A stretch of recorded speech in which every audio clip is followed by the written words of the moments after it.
If a man would have friends, he must show himself to be friendly. And I do think friendships are very important.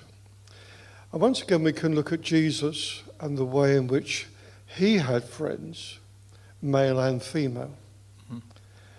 And I think that's one of the things that tells me that, how human Jesus was.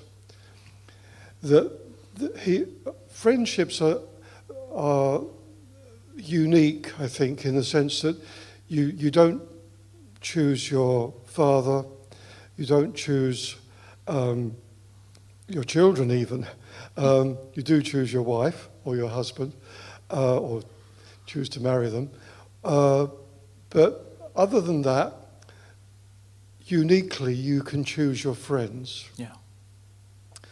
And Jesus was very close friends, for example, with John. Yeah. And what does that actually mean? I don't think it means that John was his favourite or that John was more loved. It just means that there was an affinity between them, which is so normal, which is so human, which is so natural. We all have people like that, don't we? Yeah. Who we get on with just easily. We just click with them. We just find them to be somebody that I can easily relate to and get close to. Now, as a minister, I think it's very good for us to have friends like that, both inside and outside the church, and we can talk about that in a bit more detail. But that does not mean to say that those people are our favourites. It means that actually there are other people who possibly we will spend more time with or be more careful with or be more loving with, just like Jesus was with Peter, for example. Yeah. Yeah. Peter wasn't as close in terms of friendship with Jesus, but he was certainly the one that Jesus chose to be the leader of the gang. And the one that Jesus, deliberately went out of his way to be reconciled with and to be loving to after Peter failed so badly. So in many ways, Jesus showed more love to Peter than he did to John. Yeah. But there was a closeness between them, which was a friendship thing. Yeah.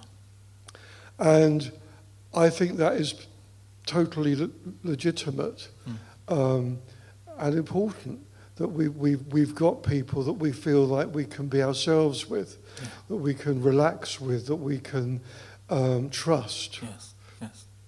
So on the back of this, what would you say about can a minister have a close friend of opposite sex? I would say he can have it. I'm only talking as a male. He can have female friends who are good friends.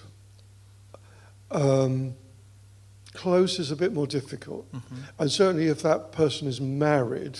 Yeah, or similar age, maybe, right? Yeah, or no, actually, why not have a good friend who's older? Yeah. A female friend who's older. That's much safer. Yes. That's much easier. Yes. So, I've got all kinds of friends these days, or people who are on my list of friends, but I'm not up to date with them all. Because again, as we said in the very beginning, a friendship is a two-way thing.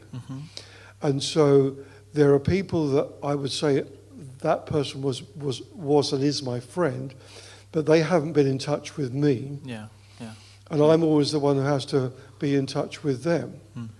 So in a way, that isn't the way friendships work. Friendships have always got to be two-way, really, to be current.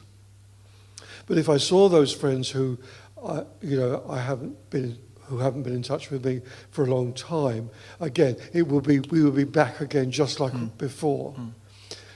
But in terms of friendships now. I've got a friend who is a lady. She is my age. There's no romance in it whatsoever. She's not a Christian. I have witness to her, but we are very good friends. Yeah. And I think that it's all to do with being holy, being wholesome, and I think we need to be reaching out and making friends with people. Yeah. Yeah. Of all ages and of all types of people as well. Yes. Yeah. Male and female. Yes. Thank you for that. A question that, it is a personal question, but I think many ministers would relate to this. Is this one thing that I genuinely am praying that God helps me in dealing with in a lot of wisdom lately is the boundaries between being a good friend to someone who I'm also a pastor to. So how transparent and vulnerable can a pastor be to someone who is his or her friend as well? Well, again, speaking from my own experience, my best friend was in the church, which again meant that he wasn't treated as a favourite in other people's eyes. Everybody knew that he was my friend, and we were good friends, but in my heart he was my best friend at that time. And so I don't think that if you have a good friend, a close friend, they're going to know about you anyway. They're going to discover the real you as time goes by. I mean, they may not know every temptation you have. They may not know your secret thoughts. But basically, they will know you. They will get to know you, which again is another thing about Jesus and spending 3 solid years, or maybe even 3.5 years, some theologians think, with his disciples 24 hours a day for that length of time. Yeah. They really knew him, and there wasn't one thing they could fault him on. So when we, for example, as a minister or a pastor, there's a lot of things that we go through. Some things like maybe there's stuff that you hear that hurts you, that really weigh heavily on your shoulders. And having a good friend in the church that you're also pastor to, does that mean that I need to be careful on how much I open up about how I feel in terms of the things that I go through, even though the pain I might feel at different times is caused by people who are his brothers and sisters in the local church, right? Does that make sense? That's sort of what I'm thinking. Is there a boundary on how much you share with someone who could be a close or best friend in terms of how you're feeling as a minister, and how heavily some stuff weigh on your heart, but you want to protect both the identity and the dignity of people who might cause the pain, but they're all in the same church? Yes, I do think you're right that we have to be very careful about that. I think it's a similar thing with your spouse. As I said, I didn't necessarily tell my wife every single conversation I had with somebody in the church or every single problem I had with individual people. And again, this other principle of love, acceptance and forgiveness. If I have forgiven somebody in the church who's hurt me, I should not be talking about that person to anybody, because I supposedly have forgiven them. Yeah. So, I think that even if you've got a very close, good friend in the church, there will only be certain things that they will know about. Yeah. Because you don't want to burden them with stuff anyway. And you certainly don't want to put other people in a bad light. Yeah. And you don't want to put more problems onto them. Yeah. And it sounds like you're also saying that also wait before you share with your close friend about what you're going through, so that you don't really directly or indirectly put someone else in a bad light or sort right. of edge into or drift into some gossip or judgmental attitudes. I think that's a good advice. I think all ministers need to keep in mind. You don't need to run to your closest friend in the church as soon as something happens. Take it before God, forgive, and then communicate without putting someone in a bad light.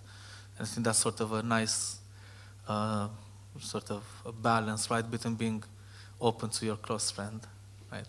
In terms of a close friend, so what advice would you give to someone who, though he or she is not a minister, but is a friend of a minister?